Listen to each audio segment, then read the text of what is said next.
Hello, this is an experiment. This is my first video, and I hope there will be many more. I've been writing for 3 years on Facebook on Bob Wood Horses for Life, and I now have about 25,000 followers in over 40 countries.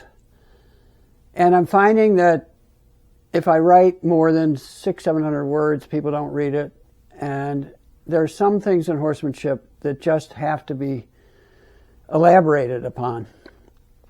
So videos seem to be the next step for me. And I'll still keep writing and posting on Facebook. But I have a YouTube channel, and I'll put a link to that when I post this video on Facebook. So, generally speaking, my page, what I've been writing for years now, is about traditional horsemanship. And by that I mean horsemanship that's evolved probably for thousands of years. Xenophon wrote, I think, 2,500 years ago, or thereabouts. And really, the horsemanship that I follow pretty much starts with the Phoenicians and Alexander the Great, because they pretty much invented the stirrup iron. And that allowed modern horsemanship to really begin.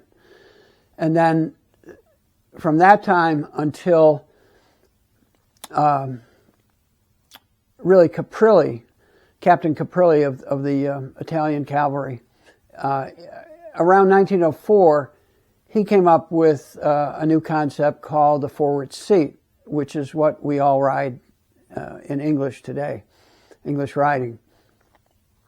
Before that, there was a seat called the chair seat, where the position on a horse was pretty much like sitting in a chair. Your knees were forward, your feet were forward, and when you jumped a horse, you leaned back and like you were sitting in a chair. But Caprilli changed that in the early 20th century, and that evolved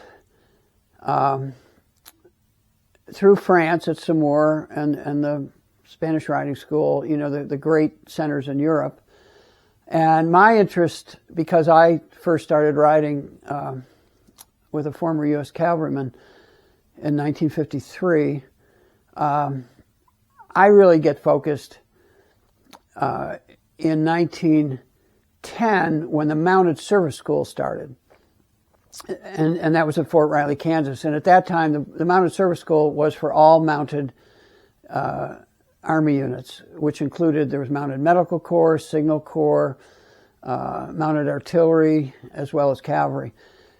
In time, that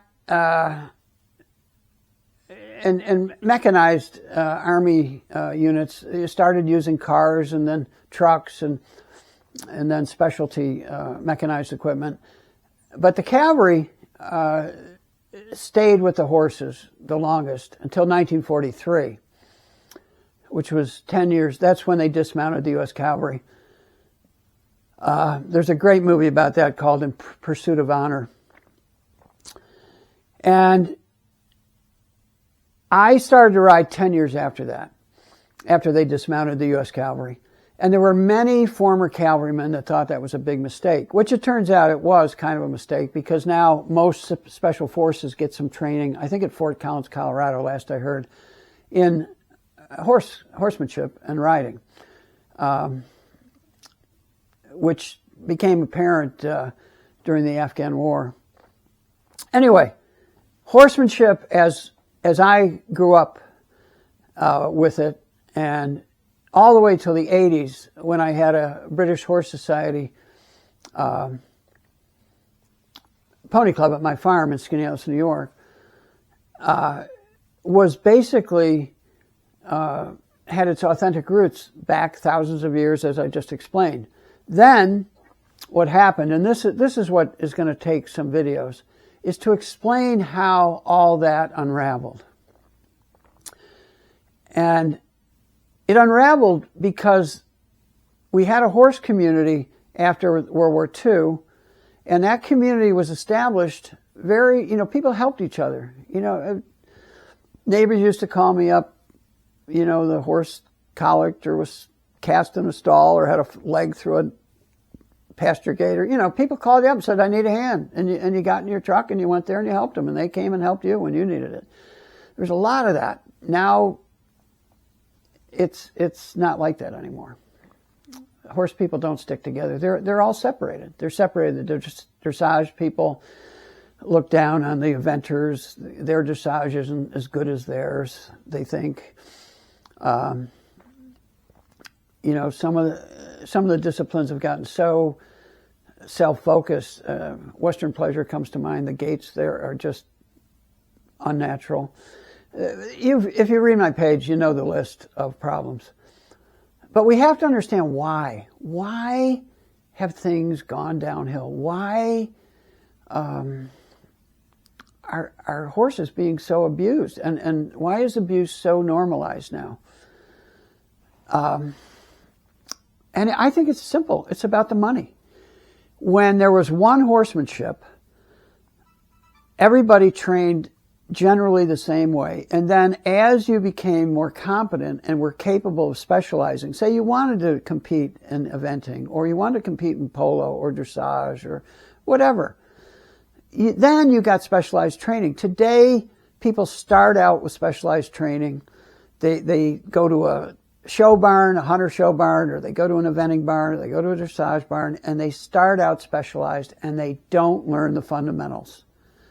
You see it all the time. And because they don't know the fundamentals, because they're not taught anymore, then there's all these adjustments and shortcuts.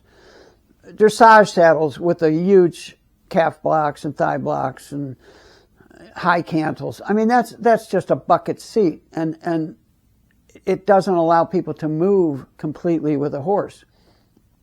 And I could do a 20-minute video on how to sit in a saddle, because you have to move, and any saddle that restricts your movement is not a good saddle. The simplest saddles today are polo saddles. They have very little, if any, knee roll. They have low cantles, so the cantle doesn't get in your way. Equipment gets in your way. There's so much equipment today that gets in the way, and the reason it's on the horse is because the riders can't school the horse or ride the horse without it. That's shortcuts. All these nose bands, drop nose bands, flash nose bands, figure eight nose bands, whatever you want to. They're there because they can't ride a horse and keep the bit in the horse's mouth in a comfortable place, because they don't have following hands. And why don't they have following hands? Why can't they follow the movement? We follow the movement of the horse as it balances with its neck with our hands, and we have to be soft and subtle so that bit stays where it should be. And that requires open shoulders, a soft seat, a strong core from which to move, let the horse move your hips, and keep that bit where it belongs. It's very frustrating to see, like, oh, I don't have to learn that, I'll just get a drop nose band. Well, a drop nose band is limiting. For example, the snaffle is the most versatile bit you can buy. And you can lower your hands and use it one way. You can spread your hands and use it another way. How you use your hands with a snaffle makes it incredibly versatile. But people don't know how to do that.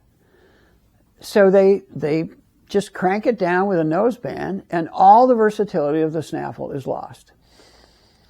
And if you understand if you've been taught these things and you use these things, it's very frustrating for me. And I want to do the video so you can see my frustration. When I write, you can't see it. I mean, sometimes you can. But we need to get people riding better. And we need to do that for horses. The horses suffer from all these shortcuts. Riders that are in a bucket seat saddle that can't move with them, so their backs get sore. Bits that are secured intensely with nose bands so they can't use their hands properly. We need to learn how to ride correctly. And there need to be lessons programs that start with the fundamentals of established fundamental traditional horsemanship that goes back to the cavalry. And I'm going to start, I haven't done clinics in years. I retired 9 years ago. And even then I stopped doing clinics maybe 10 years before that. But I'm going to go out. I want to plant seeds. I want to do small clinics, hopefully with young instructors, and demonstrate the fundamentals of how not to interfere with a horse. Because that's what I see. When I see videos, people post videos and they're very proud of them. I see a lot of interference. I see balance interference. People, 99% of people who are jumping today are ahead of the pommel. They're leaning on the neck. They're unbalanced forward. The horse pushes off into a jump with its hind, and you have to be with the hind. You have to, it's like back in the day when there weren't four-wheel drive or front-wheel drive cars and there were rear-wheel drive cars. They skidded around in the snow, and people used to put cement blocks in their trunk to weight down the hind or the back of the car so it could have traction. It's the same principle. We need to put our body where it can help most, not up on the neck where the horse has to fight your body weight up there, but with open shoulders deep, and then learn when you approach a jump, as you come into the takeoff area, you feel that horse put his hind legs under his butt and cock his hocks. And that's when you get into your jumping position. And you don't really push off much because you hold your seated position, and as that horse drops its hocks, cocks its hocks, then the horse goes away from you. You don't throw yourself up forward of the saddle. That's fundamental jumping. And if you do that, your horse will thank you. The horse will jump better. And if the horse lands and stumbles and catches a toe, you're not going to, I always tell my students, the last thing you're going to see before you hit the ground is the ears. Because when you're leaning forward like that and your horse stumbles, you slide down the neck and your face goes right between the horse's ears. And people are being injured for no reason except they're off balance jumping. But it doesn't even matter jumping, riding, doing simple circles or serpentines. We have to move with the horse. We can't interfere with our balance, with the motion of our body, swaying, twisting. All that has to be taught from the beginning, from the first lesson.